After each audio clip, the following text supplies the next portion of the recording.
الحي القيوم الباقي وغيره لا ينوم.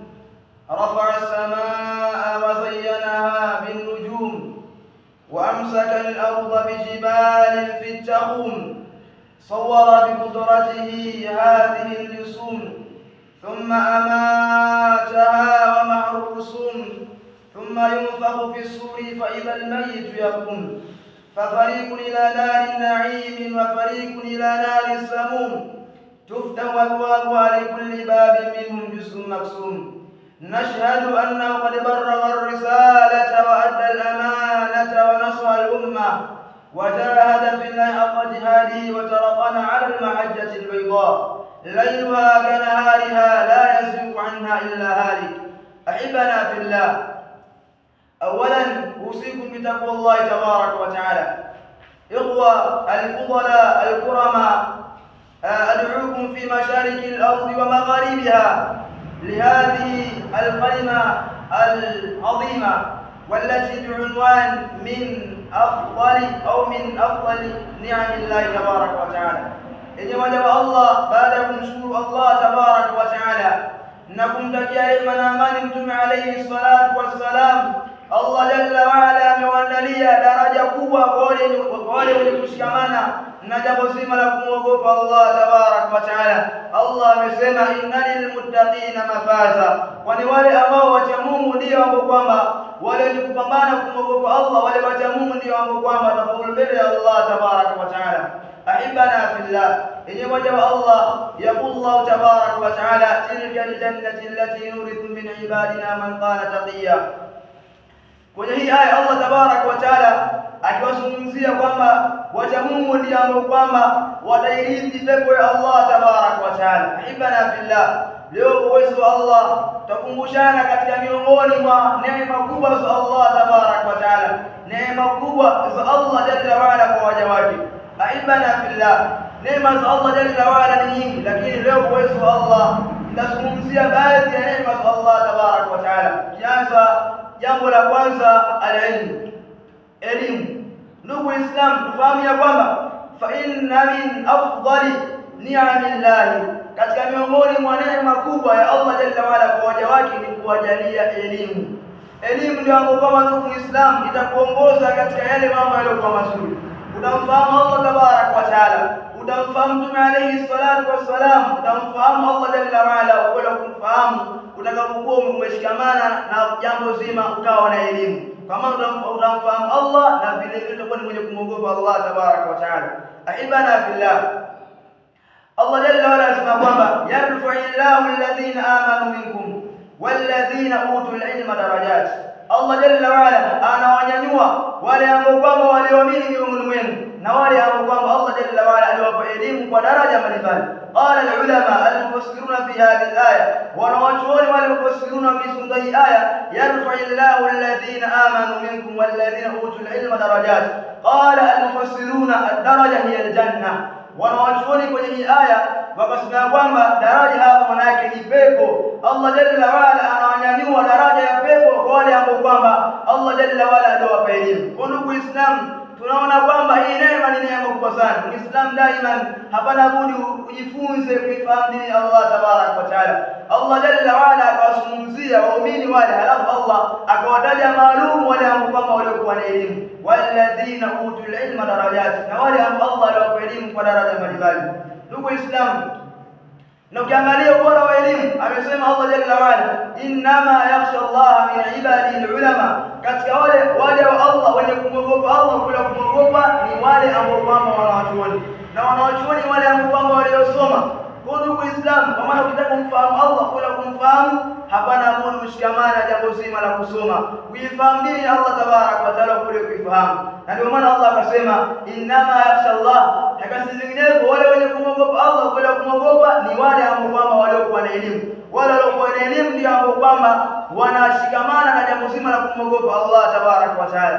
Kwa ndugu Islam, hii aya inaonyesha kwamba elimu ni jambo kubwa sana. Hapana budi ndugu Islam kuifahamu dini yako, kufahamu Allah jalla wa ala, ukole kumfahamu. Na qala al-Imam as-Sa'idi rahimahullah ta'ala fa inna min afdali ni'am, fa inna qala al-Imam as-Sa'idi rahimahullah ta'ala akasema inna min afdal, katika miongoni mwa bora ni ilmun yuzilu shakka anka wa dalal, katika miongoni mwa neema kubwa ya Allah ni elimu ambayo kwamba inakuondosha na ujinga. Yuzilu anka shakka, inakuondosha na ujinga, halafu inakupelekea kuyafahamu yaliyokuwa na kheri. Kwa maana Imam Sadi kwenye ile kitabu chake anaeleza kwamba bora neema ni elimu ambayo kwamba inakuondosha na ujinga. Leo umeenda hauna elimu, kwa maana usiingie pale, halafu ndani yako kuna moto, ukawa na hela zako, lakini ukaenda ukafungua mlango huje kusoma ukaungua. Kwa nini? Kwa sababu hakuwa na elimu. Ungelikuwa na elimu ungeliokoka na ile sehemu ambayo ina moto. Kwa ndugu Islam, huu mfano inamaanisha kwamba elimu na pesa wallahi ni baina al-mashariq wal maghrib. Elimu na pesa ni kati ya mashariki na magharibi. Elimu ndio neema kubwa, kwani elimu inakufahamu wewe, inakufanya wewe unakuwa ni mtu wa njia sawa. Na ndio maana ukaangalia Imam Said rahimahullah ta'ala akasema kwamba bora neema ni elimu ambayo inakuondosha na ujinga na inakupelekea katika mambo yaliyo mazuri. Leo bwana bwana usiingie la tadkhulu. Wewe unasema kama nimeambaba niingie nende nikali, kumbe unaingia sinema kwamba kuna moto ukaenda kuungua na ukafariki. Kwa sababu gani? Haukuwa na elimu. Lakini unaenda zako, lakini ukaenda kuungua pale kwa sababu hauna elimu. Kwa hiyo ndugu Islam, tushikamane na jambo zima la kusoma, tumfahamu Allah tabarak wa taala, ukweli wa kumfahamu. Na ndio maana Mtume alayhi salatu wasallam akasema kwamba man yuridillahu bihi khairan yufaqihu fi din, yule ambaye kwamba Allah anamtakia khairi anampa ufahamu katika dini yake hii ya Uislamu. Allah jalla wala anampa ufahamu. Yule ambaye kwamba anampa ufaqihi na anamfanyia wepesi yule ambaye kwamba aliyoshikamana na jambo hili la kusoma. Ndio maana ukaangalia kwenye ile hadithi ulama walipokuwa wanatafsiri hadithi ile man yuridillahu bihi khairan yufaqihu fi din, kwamba pale inamaanisha kwamba Allah jalla waala atamfanyia wepesi mno wa kwenda peponi, na atamfanyia wepesi mno wa kufanya ibada kwa njia ya wepesi. Mtu ambaye alikuwa na elimu, tofauti leo na mtu ambaye hana elimu, atafanya ibada zake katika hali ya ugumu. Lakini ukafahamu Allah anasema hivi kadha wa kadha, hii inakupelekea ndugu Muislamu wewe utamwabudu Allah katika hali ya utulivu. Hii nukta moja kwa yake, hii nukta moja. Lakini ndugu Muislamu, nukta nyingine katika miongoni mwa neema kubwa za Allah jalla wa ala ni hii neema ya asiha, afya. Afya hii ndugu Muislamu ni neema kubwa sana, lakini leo tunaona afya ni jambo dogo. Lakini wallahi ndugu Muislamu, kuna ndugu zetu leo wapo katika hospitali leo wanapata shida, wanapumua kwa shida, wanakula kwa shida, lakini ukiangalia amekosa neema ya afya. Leo ndugu Muislamu, Allah jalla wa ala amekujalia hii neema ya afya. Hapana budi neema hii uitumie vizuri, uyafanye yale mazuri yale ambayo kwamba yenye kumridhisha Allah tabarak wa taala. Yaqullahu tabarak wa taala, Allah jalla wa ala anasema kwamba thumma la tusalunna yawma idhin 'anil na'im. Kila neema kwamba Allah jalla wa ala alokuneemesha, Allah atakuuliza. Allah amekuneemesha neema ya afya, una neema, unapumua vizuri, unakula vizuri, mashaallah. Fahamu ya kwamba Allah jalla wa ala atakuuliza kwa neema kwamba Allah jalla wa ala alokujalia. Allah amekujalia neema ya afya, hapana yakupie na kuendelea kwa haraka yale ambayo kwamba yanakuridhisha Allah tabarak wa taala, na kukimbilia haraka mno kupiacha yale ambayo kwamba Allah jalla wa ala aliyokataza. Ndugu Islam, kuna mtu mmoja ni mzee kwamba alikuwa na miaka 80, akaumwa siku moja. Baada ya kuumwa akaenda hospitali. Akafika hospitali kule akapumua hawezi, kabidi awekewe ile la kupumulia. Kuanzia siku mpaka jioni 500. Ikafika jioni pale afya yake ndio ikawa sawa, ile dole ikatolewa. Akaambia bwana mzee, bwana hapa pesa ni shilingi ngapi? Ni shilingi 500. Yule mzee akawa analia. Akawa yule mzee daktari akamfuata akamwambia, bwana mzee, wewe sio unalia nini? Akasema kwamba sio kama sina uwezo kulipia hizo hela, na uwezo, lakini kuanzia nilipokuwa mdogo mpaka leo na miaka 80 natumia pumzi Allah tabarak wa taala, silipia shilingi 100, lakini leo pumzi ambayo baba akitengeneza mwanadamu alipia 500 kwa siku moja tu. Angalia miaka 80 alipokuwa mdogo alikuwa alipia pumzi Allah tabarak wa taala, lakini leo kuanzia asubuhi mpaka jioni analipia 500. Ndugu Islam, angalia, kwa maana hizi neema wallahi ni neema kubwa sana. Ndugu Islam, Allah kukujalia neema upia kuyafanya mazuri. Ukiangalia leo mwenzako huyu ana miaka 80, kwanza alipokuwa mdogo anatumia pumzi Allah tabarak wa taala, halipi hata shilingi 100, lakini leo yanamfika haya maradhi haya, ndipo anaanza kukumbuka neema za Allah tabarak wa taala. Huyo hizi neema huwezi kuzifahamu bora wake mpaka atakapokuwa imeondoka. Atasikia wakati wa kujuta kupia hivi sasa kuyafanya mazuri yale ambayo kama yenye kumridhisha Allah tabaraka wa taala. Ndugu Islamu, as-siha wal faragh bi hadhi tumezungumzia kwamba neema mbili ambapo kwamba maghbunun fima kathiru min an-nas, wamenyima wengi mno katika watu, as-sihhatu wal faragha, afya na muda. Hizi neema mbili ndugu Islam, Allah jalla wala anawanyima wengi. Ukitaka uangalie leo kwamba hii afya iliyokuwa nayo neema kubwa, nenda katika hospitali uangalie ndugu zako wamevunjika mguu, mwingine anakula kwa shida, anakula kwa mpira, mwingine hajiwezi. Kwa ndugu Islam, wakati ambao tuna afya pia kupie ya khairi, kusoma Qur'ani, pia kufanya ya khairi mbalimbali, kuyafanya ile ambayo Allah jalla wala anayapenda. Lakini ndugu Islam, nukta nyingine katika miongoni mwa neema za Allah tabaraka wa taala ni neema ya kuona. Neema kuona ndugu Islam, na maana hii kuzungumza hii neema kwa sababu leo kuna mwenzetu wa leo anatamani dunia hii aione kwa macho yake, lakini Allah jalla wala hakumjalia hiyo neema ya kuona. Yes, kwanza alipokuwa mdogo mpaka alipokuwa mkubwa yeye anaona giza tu, lakini Allah amekujalia macho. Je, wewe kusoma Qur'ani mpaka leo? Je, umeyafanya mangapi? Unaangalia mangapi? Leo Allah amekujalia neema ya macho. Unaangalia haramu ambayo kwamba Allah jalla wala atakuuliza kwa neema kwamba Allah jalla wala alikuneemesha. Kwa hivyo na fila hii neema kuona, wallahi neema kubwa sana. Kwa pia kuyatizama yale kwa kheri katika miongoni mwa kheri, kukupia kusoma Qur'ani, kuyafahamu maneno ya Allah tabaraka wa taala. Allah akasema kwamba hudan wa shifa. Allah akaisifu Qur'ani kwamba ni mwongozo na ni ponyo. Ni mwongozo kwa maana katika yale ambayo kwamba yale kwa mazuri, na shifa ni ponyo kwa maradhi mbalimbali, maradhi ya ushirikina, maradhi ya hasadi, maradhi mbalimbali, kila aina ya maradhi unafahamu Qur'ani kwa kuwa tiba. Kwa kidumisha kusoma Qur'ani, Allah amekujalia neema ya macho. Angalia misahafu, angalia ya kheri, upia ndugu Islam kufanya yale ambayo Allah jalla wala alikuneemesha.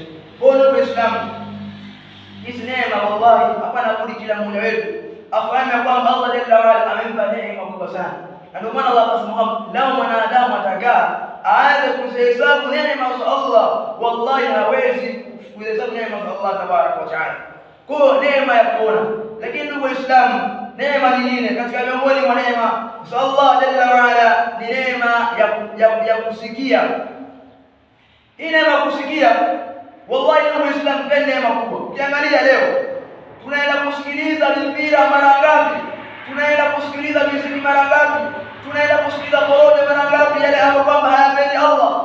Tunaenda mara ngapi kuyakupia yale ambayo Allah ameyakataza na kwenda kusikiliza? Ukiangalia ni shatana baina al-halal bal muwafiq lil-haram, bali ukiangalia kumbali na halali yanafikiana na mambo ya haramu. Lakini leo ndugu Islam, tunaenda kukaa na kukupia na kuyasikiliza yale ambayo kwamba Allah jalla wala hayapendi, na tukiambiwa kwamba bwana ndugu yangu nifundishe Qur'an, simamisha kusoma Qur'an, sina muda wa kusoma Qur'an. Ukiangalia wewe unakaa sehemu za porojo, yazungumzwa ni shatana baina al-halal bal muwafiq lil-haram, yapo mbali na halali bali yanafikiana na mambo ya haramu. Kwa ndugu Islam, neema ya kusikiliza ya kheri, wallahi neema kubwa sana. Kupia kusikiliza Qur'ani, kusikiliza mawaidha mbalimbali ya mashaikh mbalimbali, mashaikh ambao wanazungumza mambo ya dini ya Uislamu, lakini kujiweka mbali kabisa na kujiweka mbali mno kuyakupia na kuyasikiliza yale ambayo Allah jalla wala ameyakataza. Ndugu Islam, wallahi hapa Allah akasema thumma la tusalunna, wallahi mnaulizwa thumma la tusalunna yawmaidhin 'anil na'im, kila neema thumma la tusalunna yawmaidhin 'an kila neema ambayo Allah amekuneemesha, Allah jalla wala atakuuliza.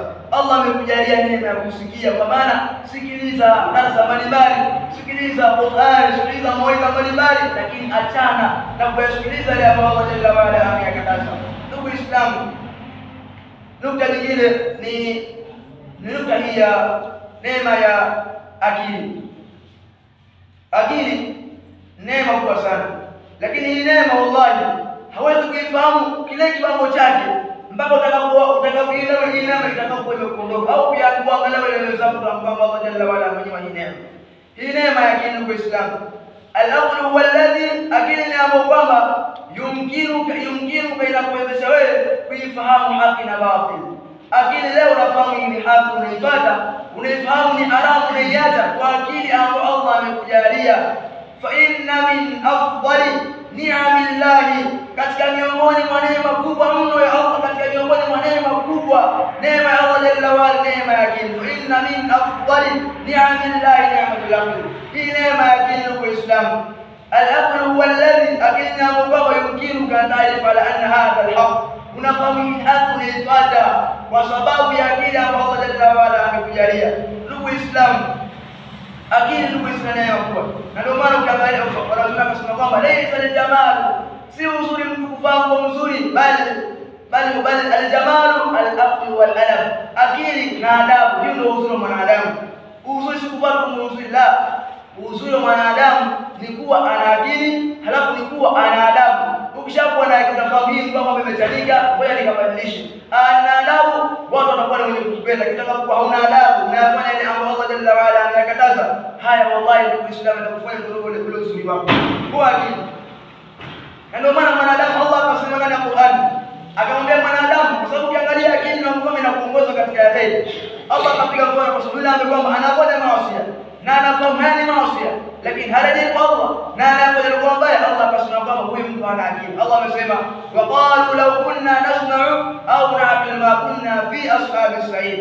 Allah jalla wa ala akiwazungumzia wale watu waovu anasema kwamba wale ambao wenye kufanya maasi wale, siku njema anasema kwamba waqalu kunna nasma'u, la katika dunia ile tunasikiliza ya halali, wala waqalu kunna nasma'u au na'qilu, au tungelikuwa na akili ma kunna fi ashabi sa'id, usimu katika watu, katika miongoni mwa watu wa moto sahihi duniani hapa. Sheikh fulani mara kadha wa kadha, sheikh fulani amezungumzia jambo fulani haram, yeye kwa kuambia kulifanya jambo la haram, anaambiwa ile halal, anaacha ile halal, anakimbilia haram. Na Allah amemwambia kwamba mwanadamu amempa akili ili neno imuongoze katika halal, lakini leo mwanadamu anaambiwa kwamba haya ni madhambi yake, rejea kwa Allah. Allah amempa neema kutubia, lakini leo kwanza anakupia na kuendelea ile halal ya haram, na Allah jalla wa ala akamjalia neema ya akili. Kwa hiyo hii aya mufassiruna qala al-Imam at-Tabari rahimahullah ta'ala, al-Imam at-Tabari aya ilikuwa ni tafsiri hii, waqalu kunna nasma au na'qil ma kunna fi ashabi sa'id. Wakasema kwamba Imam at-Tabari akasema kwamba hii aya maana yake wale ambao walikuwa waovu wanasema kwamba lao kulikuwa katika dunia tunasikiliza yale ambayo walikuwa wakishukuru mitume wa Allah na wale watu wa kheri na watu mbalimbali, watu wazuri, tulikuwa tunawafuata, tusikuwa katika miongoni mwa watu wa moto sahihi. Hii aya ulama kusema kwamba ni ishara mwanadamu akili yake inakuwa inatoka pale ambapo watakuwa wamekosea, na Allah akampa mlango wa kutubia, lakini hakutubia kwa Allah, na ndio kwanza anaendeleza kuyafanya haramu. Hii aya ulama akasema kwamba mtu anaona kama hii akili inakuwa hamna. Ndugu Islam, akili wallahi neema kubwa sana. Leo angalia mwenzako anaenda kwenye jalala, anachukua chakula kilichotupwa mawiki matatu, anachukua na kula. Allah kujalia neema ya akili, lakini Allah amekujalia hiyo neema ya akili, wewe ndio kwanza unayafanya ya haramu na wala urejei kwa Allah tabaraka wa taala. Ndugu Islam, mwenzako anachukua chakula kibaya, maji yaliyoharibika, anachukua na kunywa kwa sababu amekosa akili, lakini Allah amekujalia neema ya akili. Wallahi pia yale ambayo yalikuwa mazuri yafanya yale kwa halali, waakile kwamba Allah alikujalia neema ya akili. Ndugu Islam, na ndio maana wakazungumzia ulama wakisii neema ya akili, wakasema kwamba yule ambaye kwamba alikuwa na akili halafu Allah jalla wa ala akamjalia mlango wa toba na wala kuja kwa Allah, la shay, hana akili. Haina maana kwamba kila mwanadamu, haina maana kwamba shekhi hakosei, haina maana kwamba mwanadamu, la, kullu adamul khata wa ghayrul khata'ina at-tawwabun, kila mwanadamu anakosea, lakini bora yule ambaye mwenye kukimbilia mno haraka kwa Allah tabaraka wa taala. Qala ulama al-lugha kullu min lifadhil umum, neno kullu hii wale ulama walikuwa wakasema kwamba ni neno ambalo kama tufidul umumi, lafidisha umum, kwa maana kila mwanadamu anakosea, awe ni shekhe, awe ni nani, kullu adamul khata, kila mwanadamu anakosea. Wa khayrul khata'ina at-tawwabun, na bora wenye kukosea ni wale wenye kurejea kwa Allah, wenye kukimbilia mno haraka mno kwa Allah tabaraka wa taala. Ndugu Islam, Allah amekujalia neema ya akili. Ukifanya dhambi rejea kwa Allah, unaifahamu ni haki, sababu Allah amekujalia akili. tubia kwa Allah tabaraka wa taala. Na ndio maana Allah akasema katika hadithi al-Qudusi, al-hadithi al-Qudusi ni hadithi ni maana inatoka kwa Allah tabaraka wa taala, lakini matamshi min indi rasul. Yani tofauti baina hadithi an-nabawi na hadithi al-Qudusi. Al-hadithi an-nabawi ni matamshi kama yatoka kwa mtume na maana kutoka kwa mtume, lakini al-hadithi al-Qudusi maana min indi Allah wal lafdh min indi rasul. Ndio tofauti baina al-hadithi al-Qudusi na al-hadith an-nabawi. Qala Allah jalla wa ala, ya ibn adam law balagat dhunubuka anana as-samaa thumma astaghfartani ghafartu lak. Angalia ndugu Islam, huruma ya Allah tabaraka wa taala kwa waja wake. Allah jalla wa ala anasema kwamba ya ibn adam, mwanadamu, law balagat dhunubuka, law madhambi yako yatafikia anana as-samaa, ujazo mawingu ambao unaona yale, thumma astaghfartani, kisha ukataka msamaha, ghafartu laka, wala ubali na kusamehe wala sijali, fi riwaya wala ubali. Kwa Islam hapa Allah jalla wa ala atupigia mfano madhambi ujazo wa mawingu ambao unaona haya, kisha ukakimbilia kwa Allah jalla wa ala, wallahi Allah anakusamehe madhambi yote. Kwa hiyo Allah amekujalia neema ya akili, unafahamu ni mbali kumkosea Allah, rejea kwa Allah tabaraka wa taala. Na ndio maana leo Allah jalla wa ala anakusudia na kukuzuilia neema ambazo Allah ametuneemesha. Tunafanya madhambi, tunafahamu haya madhambi, na Allah amekujalia akili, lakini hakurejea kwa Allah tabaraka wa taala, Allah jalla wa ala. Na ndio maana leo mwanadamu leo anayesemewa na neema fulani yaondoka. Qala al-ulama, anasema wanatumia kwamba fa inna dhunuba tuzilu ni'am, haya madhambi haya tuzilu ni'am. Wallahi ndugu Islam, kitu chenye kuondosha haraka mno neema za Allah ni madhambi, ni madhambi ambayo unayafanya. Fa inna dhunuba tuzilu ni'am wa tarku dhunubi hayatul qulub, na kuacha madhambi ni maisha ya moyo. Hata madhambi rejea kwa Allah, usiendelee kufanya madhambi alafu unayafahamu maana hata madhambi alafu rejea kwa Allah tabaraka wa taala. Fa inna dhunub tuzilu ni'am, haya madhambi haya kwa Uislamu yanaondosha neema za Allah jalla wa ala. Kwa hiyo Allah ametujalia neema ya akili, tunafahamu haya mabaya, hapana hapo ufahamu ya kwamba Allah amekujalia neema kubwa, kupia kuyaacha na kupia kuyafanya yaliyokuwa haramu yaache. Haya kupelekea Allah jalla wa ala kuadhibu mbele yake siku ya kiyama. Ndugu Islam, ukweli ulivyo, Allah amekujalia neema nyingi, lakini tutosheke haya kama nimezungumza, turejee kwa Allah tabaraka wa taala. Allah amekujalia neema nyingi sana, neema ya kuwa na akili, neema ya afya, neema nyingi wallahi. Na ndio maana Allah akasema kwamba lau mwanadamu atakaa aanze kuhesabu neema za Allah ambazo Allah amemjalia, wallahi mwanadamu hawezi kuhesabu neema za Allah tabaraka wa taala. Yaliyokuwa ya muhimu na yaliyokuwa na ahamu wal muhimu, maana kupia mno kuyafanya yale ambayo Allah jalla wa ala alikuneemesha. Na tuangalie njia ya mwisho. Je, ni sababu gani inakupelekea wewe kama mwanadamu kumshukuru Allah jalla wa ala? Ulama wakasema kwamba sababu kubwa ambayo kwamba inakupelekea mwanadamu atakuwa ni mwenye kumshukuru Allah kwa neema ambazo Allah jalla wa ala ameneemesha, ni kufanya mema aliyokuwa mengi, kuyafanya mema mengi yale ambayo Allah anayapenda, na kuyaacha madhambi yale mabaya yale ambayo Allah amekukataza. Haina maana ya kwamba mwanadamu akosea, la, ukikosea ile ni dhambi liache. Na ndio maana Allah mtume akasema kwamba kullu min adamul khata, kila mwanadamu anakosea, wa khayrul khata'in at-tawwabun, na bora wale kukosea ni wale wenye kutubia kwa Allah tabaraka wa taala. Ndugu Islam, wa bihadha al-aqall, assalamu alaykum wa rahmatullahi wa barakatuh.